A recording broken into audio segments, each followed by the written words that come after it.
wabarakatuh. Shalom, Om Swastiastu, Namo Buddhaya, salam kebajikan. Kembali lagi bersama kami di podcast Kopi Cinta.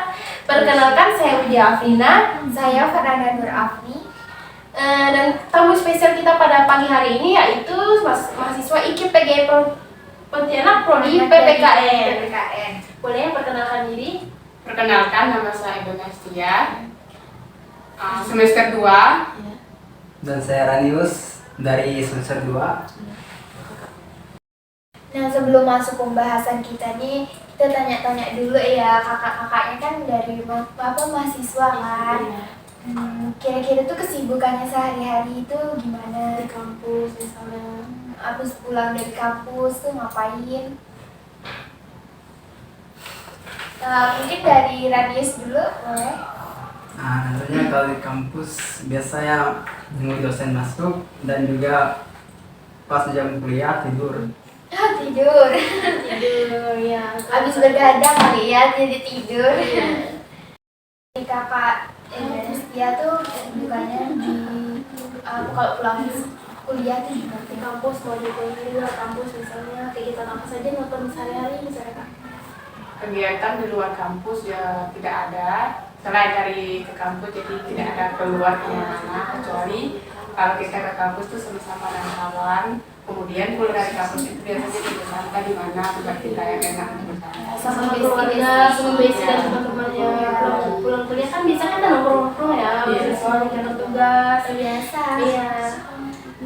Kalau dari kira-kira tuh kalian ada nggak sih ikut organisasi tuh? Kampus. Mungkin dari kakak Edo. Dari semester 1 sampai semester 2 ini masih belum ada ikut organisasi, Iya. tapi rencananya untuk semester ke atas ada rencananya mau ikut organisasi. Jadi untuk menambahkan pengetahuan kita selain kita belajar di kampus, kemudian kita untuk mengenal kawan-kawan yang ada di tingkat atas. Untuk mengembangkan diri juga lah ya. Iya. Alasan kakak sendiri mau belum ngambil masuk ke misalkan organisasi ini kan belum sampai semester 2 ini kan belum ada masuk organisasi kan, apa alasan kakak mau bisa masuk organisasi ini? Yang pertama kemarin tuh kita semester 1 semester 2 ini tahap penyesuaian, jadi 2 semester ini jadi tidak ada niat untuk masuk ke organisasi karena kita ini baru masuk tahap penyesuaian. Jadi ya, terus selanjutnya kalau dari Kak Ramius, Kalau dari saya sih untuk sekarang sih belum ada ya, karena masih semester 2 itu belum dimajukan karena mungkin masih maba gitu ya kan. Jadi kalau untuk semester atas sih mungkin ada rencana mau ikut himpunan gitu kan. Himpunan mahasiswa Ya, prodi ya. PKN kan? Jadi itu adalah rencana, tapi belum tahu lah ke depannya mau jadi apa enggak. Yang penting kan kita sudah Ada merencanakan. rencana ya. Kalau kakak sendiri kedepannya pengen masuk organisasi apa nih? Kalau boleh tahu? Rencana sih mau masuk ke himpunan. Himpunan mahasiswa apa Ya, ya? himpunan ya sama. Sesuai tema kita pada hari ini, langsung saja kita ke pembahasan mungkin ya. Pembahasan kita pada kali ini tentang demokrasi di Indonesia. Pasti kakak-kakaknya tuh sebelumnya di sekolah dulu pasti sudah belajar lah kan tentang demokrasi itu bagaimana. Menurut kakak-kakaknya ini gimana sih pengertian demokrasi itu menurut kalian sendiri? Seperti yang kita ketahui bahwa demokrasi itu berasal dari bahasa Yunani yang berarti demos dan kratos, dan di mana demos itu adalah rakyat dan kratos itu adalah kekuasaan. Secara harfiah kita mengambil kesimpulannya bahwa demokrasi dalam negara ini adalah demokrasi kerakyatan yang dimana pemimpin paling tertinggi atau kekuasaan tertinggi dipegang oleh rakyat, di mana rakyat bebas berpartisipasi politik dan juga mengumumkan pendapat mereka yang memungkinkan bisa membawa mereka ke arah yang lebih maju untuk mensejahterakan hidup mereka gitu. Jadi tanpa rakyat mungkin pemerintah itu tidak bisa dibentuk ya. Jadi tanpa pemilihan rakyat, apresiasi rakyat, mungkin pemerintahan tidak berjalan dengan semestinya. Mungkin dari kakak boleh? Nah, pengertian dari demokrasi itu kita tahu hidup di Indonesia ini menganut sistem demokrasi yang mana sistem demokrasi ini menyelenggarakan dari rakyat untuk rakyat dan oleh rakyat. Jadi bentuk pemerintahan itu berdasarkan negara itu di negara itu yaitu kita hidup di negara Indonesia ini, kita berhak untuk memilih hak dan kewajiban kita sebagai warga negara. Kemudian demokrasi ini mengizinkan kita untuk ikut serta secara langsung dalam melalui perwakilan dalam pengembangan dan pembentukan undang-undang. Menurut kalian apa saja jenis-jenis demokrasi yang ada di Indonesia? Kalau menurut saya sih demokrasi yang ada di Indonesia ini mengandung sistem demokrasi langsung, yang dimana demokrasi langsung tersebut rakyat ikut langsung dalam mengumumkan pendapat atau mengambil keputusan yang secara mutlak, seperti pengambilan keputusan memilih hak mereka, seperti memilih atau melakukan pemilihan umum seperti presiden dan sebagainya. Mereka berhak bebas memilih pendapat mereka yang menurut mereka baik sesuai dengan hati nurani mereka masing-masing gitu sih. Menurut kakaknya jenis-jenis demokrasi gimana? Ya, jenis demokrasi di Indonesia ini secara langsung salah satu contohnya dalam pemilihan umum kepala daerah, presiden dan bupati, yaitu dilakukan serentak di seluruh Indonesia ini, berarti secara langsung. Secara langsung ini artinya setiap orang warga negara berhak memilih tanpa diwakilkan atau diutarakan. Jadi tanpa paksaan, hasilnya berasal dari hati nurani kita sendiri, berasal penilaian kita sendiri tentang calon-calon pemerintah ya. Baik, kan jenis-jenisnya tuh demokrasinya langsung kan, jadi kayak ciri-cirinya tuh dari demokrasi tuh gimana menurut kalian? Ciri-ciri demokrasi langsung itu seperti partisipasi politik masyarakat gitu kan, seperti mereka itu diwajibkan untuk mengikut pemilu gitu. Seperti yang kita ketahui bahwa pemilu itu kan wajib dilakukan. Ya, Nggak boleh golput ya jadinya ya. Ya. Dari kakak? Partisipasi dalam itu terutama kita itu di contohnya itu tadi kan pemilu. Jadi kita sebagai warga negara ini kita diwajibkan berpartisipasi dalam pemilihan sesuai dengan hati nurani kita untuk memilih siapa pemimpin kita, yang mana pemimpin kita itu untuk menentukan masa depan dan menentukan bangsa kita ini bagaimana mereka memimpin selama 5 tahun ke depan. Jadi menurut kakak ini apa saja prinsip demokrasi yang ada di Indonesia? Baik, jadi prinsip demokrasi di negara Indonesia ini seperti mengandung sistem demokrasi partai politik, yang dimana setiap kepala pemimpin itu jika dia ingin mencalonkan seperti DPR misalkannya seperti presiden, itu dia harus mewajibkan untuk mendaftarkan dia ke partai politik tersebut, yang dimana partai politik tersebut harus menyetujui sehingga dia bisa dinyatakan sah atau bisa dinyatakan sebagai calon yang nantinya akan dipilih oleh masyarakat. Jadi kalau menurut kami itu kalau prinsip demokrasi itu kayak pembagian kekuasaan, kayak legislatif itu kan eksekutif dan yudikatif. Jadi di situ dibagikan setiap lembaga, mereka tuh memimpin masing-masing Memiliki tugas masing-masing. Ya, memiliki tugasnya masing-masing. Kalau dari kalian tuh apa sih landasannya demokrasi tuh apa saja? Mungkin dari kakak Edo. Landasan itu sesuai dengan pembukaan Undang-Undang Dasar 1945 yang biasanya yang Undang-Undang Dasar itu, kemudian Undang-Undang Dasar 1945 itu yang menjadikan landasan Dari demokrasi dari itu demokrasi sendiri ya. Indonesia. Dari Karanius tuh apa sih landasan dari demokrasi itu sendiri?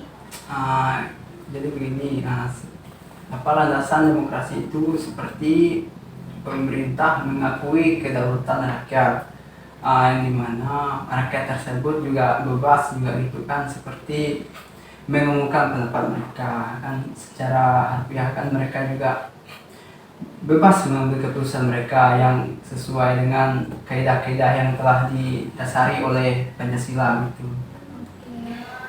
Jadi bagaimana melaksanakan demokrasi di Indonesia agar berjalan lebih baik dari sebelumnya? Tapi dalam pelaksanaan tersebut pemerintah itu tidak turut serta dalam pembangunan demokrasi tersebut. Yang pertama itu harus menumbuhkan nilai-nilai demokrasi terhadap kita masing-masing. Kemudian kita lakukan dalam kehidupan sehari-hari. Karena nilai demokrasi itu mereka selalu mengedepankan nilai musyawarah dan mufakat.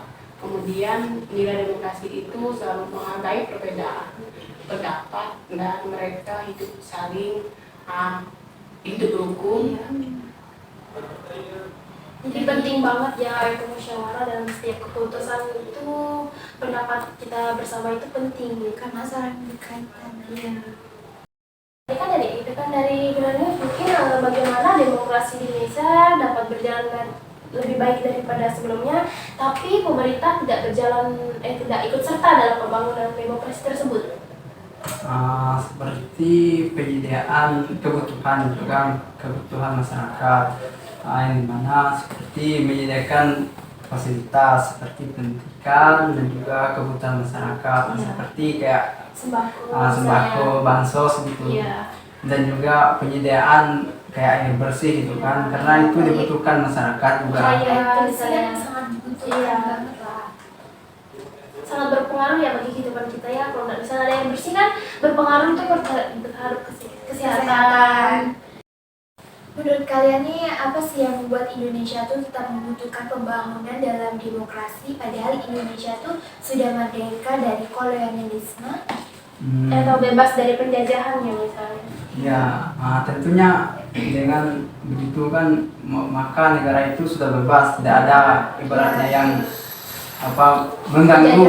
Jadi menjadi negara yang mandiri, terutama dengan terbebasnya dari penjajahan, negara tersebut akan memampukan atau meningkatkan kesejahteraan masyarakat, di mana dengan sejahteranya masyarakat maka ekonomi akan juga bisa bertambah dan juga masyarakat juga bisa hidup sejahtera gitu. Untuk kedepannya lebih enak lagi lah Iya. ya. Kalau dari kakak Edo Anastia, Jadi warga negara Indonesia ini kan banyak orang, jadi banyak warganya. pemerintah agak sulit untuk mengatur kehidupan seperti kayak di dalam ekonomi itu harga barang itu kayak naik seperti Iya, apa. Jadi di dalam masyarakat itu sekarang kan. di hidup masyarakat itu kayak berpatokan dengan apalagi mereka pendapatan mereka sedikit rendah, jadi mereka tidak bisa memenuhi kebutuhan hidupnya. Jadi mereka itu membutuhkan kesejahteraan dari pemerintah tersebut. Apa saja upaya pemerintah untuk mensejahterakan masyarakatnya gitu misalnya?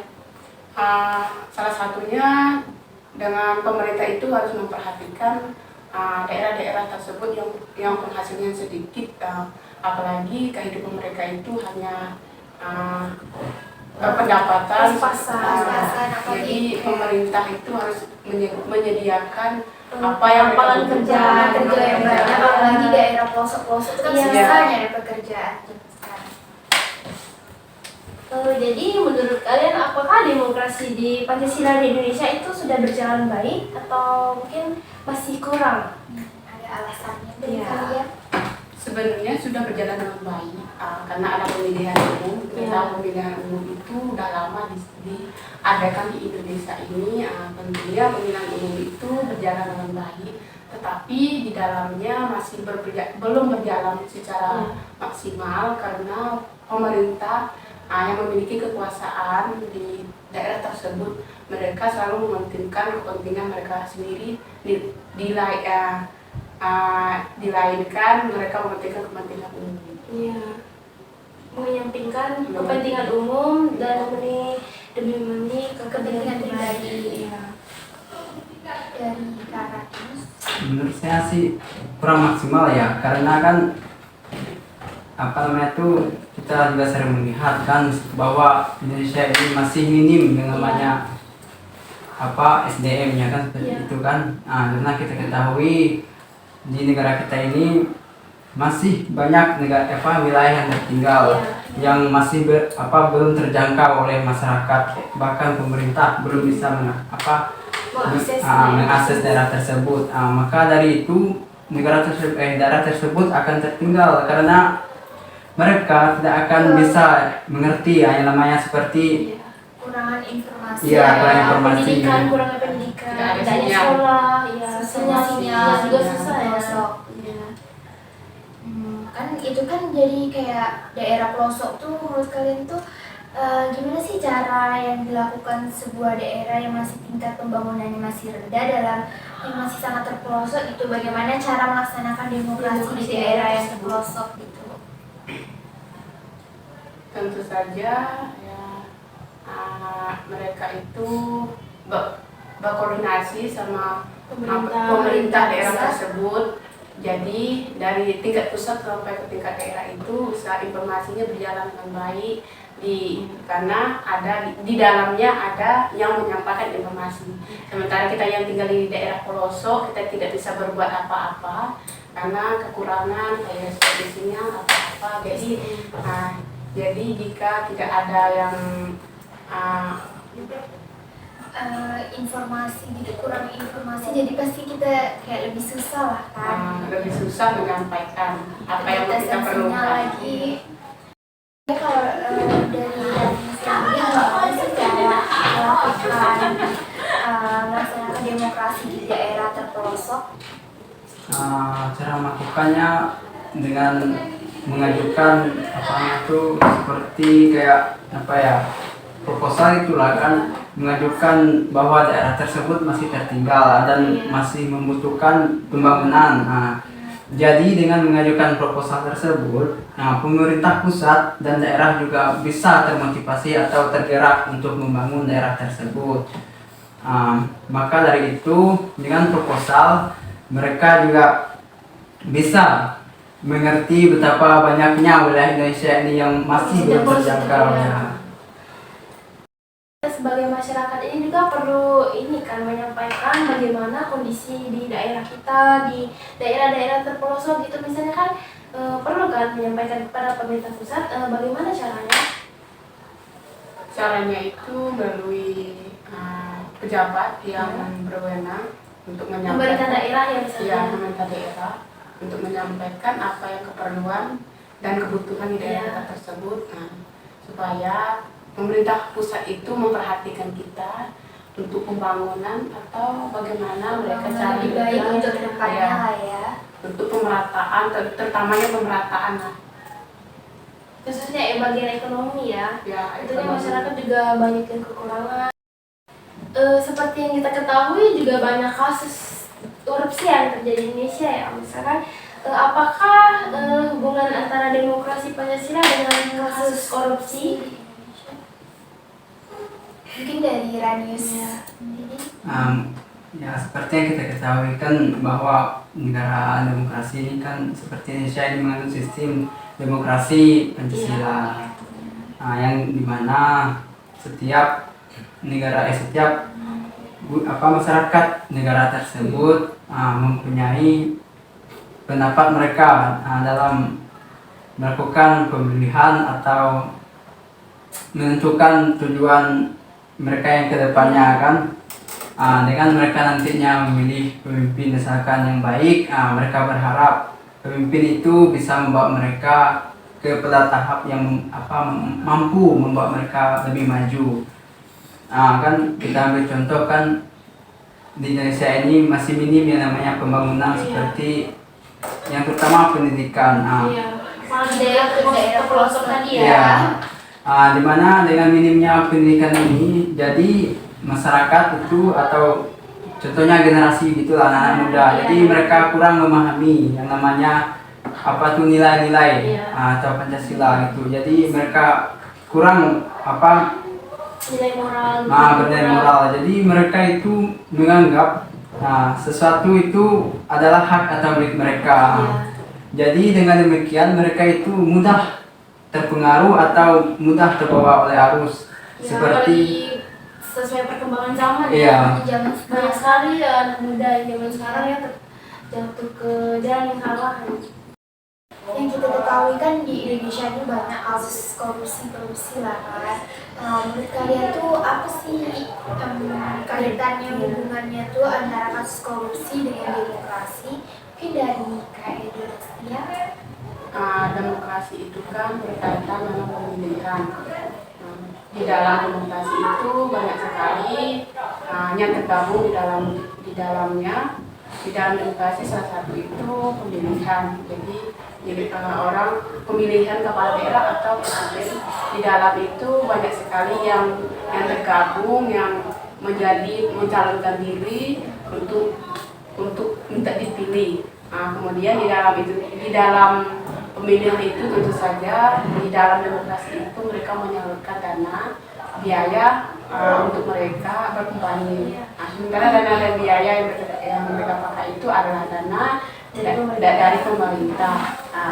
Jika seseorang yang tidak menggunakan dana tersebut dengan baik, jika tidak bisa tersampaikan kepada masyarakat.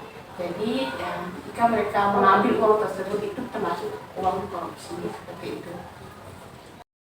Mungkin dari Rani sendiri itu gimana sih hubungannya antara korupsi sama demokrasi Pancasila? Seperti yang kita ketahui ya, bahwa setiap negara demokrasi itu pasti adanya partai politik. Di mana dengan adanya partai politik tersebut, maka timbullah yang namanya lembaga-lembaga negara itu, seperti lembaga yudikatif, eksekutif, dan legislatif. Di mana dengan adanya lembaga tersebut, maka terjadilah yang namanya pemilihan umum. Dengan pemilihan umum itu, masyarakat ikut memilih hak mereka, di mana menurut mereka itu yang terbaik. Namun apa yang terjadi kan sering kita lihat, seperti pemimpin negara banyak yang melakukan penyuapan uang dan sebagainya, korupsi seperti itu. Seperti yang baru-baru ini kan kasusnya yang DPR itu, yang dimana dia digugat oleh salah satu universitas terbaik di Indonesia gitu, menggugat bahwa DPR itu adalah sarang tikus atau sarang ladang korupsi gitu. Jadi apabila demokrasi bertentangan dengan nilai Pancasila, bagaimana solusi terbaik untuk mengatasinya? Solusi terbaiknya adalah yang pertama sih menyediakan fasilitas pendidikan terutama ya bagi masyarakat. Karena dengan adanya fasilitas pendidikan yang baik, yang memadai, maka masyarakat itu dapat berpikir lebih baik. Meningkatkan SDM juga ya? Iya, dengan meningkatnya SDM itu kan jadi masyarakat itu pola pikirnya itu maju gitu. Jadi berubah, mereka tahu mana yang baik dan mana yang tidak itu. Tentu saja menyelaraskan atau menyamakan dengan nilai-nilai Pancasila. Jadi di antara keduanya tidak ada bertentangan. Jadi mereka itu berjalan bersama-sama seperti itu. Saling bergantungan lah ya. Saling bergantungan. Asas-asas dalam demokrasi Pancasila itu kan cerminan dari kepribadian bangsa. Dari asas tersebut, jika tidak diimplementasikan dalam kehidupan berbangsa, lalu apa fungsi adanya demokrasi Pancasila? Fungsi demokrasi Pancasila itu yang pertama itu pastinya untuk menertibkan hidup kita berbangsa dan bernegara. Karena negara kita ini berdasarkan Pancasila. Di dalam hidup di Indonesia ini banyak sekali rakyat-rakyatnya. Jadi di dalam mengatur kehidupan kita di negara ini, jadi dibentuknya sebuah Pancasila. Di dalam Pancasila itu banyak sekali tata tertib yang harus kita taati dan harus kita patuhi untuk kita hidup saling mengasihi, saling menghargai, dan saling menghargai pendapat. Dari Raden sendiri gimana? Seperti yang kita ketahui kan bahwa demokrasi Pancasila itu penting ya bagi negara yang menganut sisi demokrasinya. Di mana dengan adanya Pancasila itu masyarakat bisa menjalankan kehidupan mereka yang sesuai dengan kaidah-kaidah Pancasila yang sudah ada. Jadi dengan sisi Pancasila tersebut, masyarakat tersebut dapat membedakan atau dapat menerima perbedaan yang ada kan. Seperti yang kita ketahui kan negara kita ini kan luas, jadi berbanyak bahasa, suku dan sebagainya macamnya. Jadi dengan adanya Pancasila itu kita bisa bersatu karena Pancasila itu mengandung unsur yang sangat penting bagi kehidupan berbangsa. Adapun kesimpulan podcast kita pada hari ini yaitu demokrasi adalah sebuah gagasan atau pandangan yang mengutamakan kesamaan hak dan kewajiban serta perlakuan yang sama bagi semua warga negara. Prinsip demokrasi dibedakan menjadi dua, yaitu prinsip demokrasi sebagai sistem politik dan prinsip non-demokrasi. Demokrasi memiliki banyak jenisnya, yaitu demokrasi menurut cara aspirasi rakyat atau demokrasi langsung dan demokrasi tidak langsung. Mungkin demikian podcast pada hari ini. Terima kasih atas kedatangan Tamu kita yang luar biasa ini yang mau sharing-sharing di podcast berbagi kita. pengalaman, berbagi ilmunya untuk kita semua.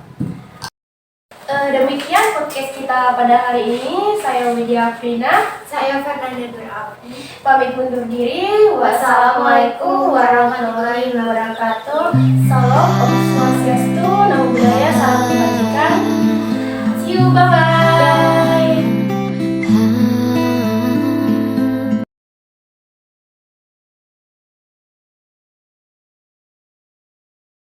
Audio Jungle.